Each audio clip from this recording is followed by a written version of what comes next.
Prindër që shoqërojnë fëmijët e tyre në shkollë të pasiguruar në sediljet e para të makinave, apo duke guxuar edhe më tej duke mbajtur ata në motor. Të tillë pamje ofron kryeqyteti në një ditë të zakonshme në afërsi të një shkolle 9 vjeçare në Tiranë.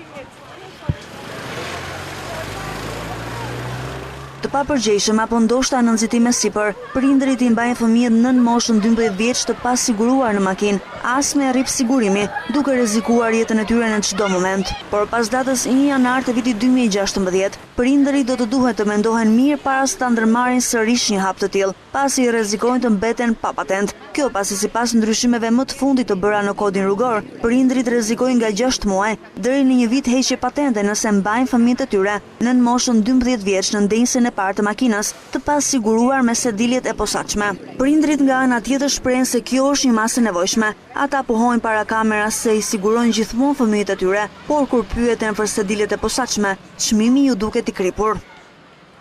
Është normalisht një shumë e mirë për shkak të sigurisë fëmijëve. Unë përdor makinë edhe përdor edhe sediljen. Fëmijët duhet të rrinë përpara, vetëm se mbrapa, ose në sedilje. Keni makinë ndërkohë? Po. A e keni siguruar pakën? Jo akoma, po nuk e marr fëmin ose pata atë. Jam plotësisht dakord, sepse mundohet çdo gjë në moment. Për të jam të pikëm dakord.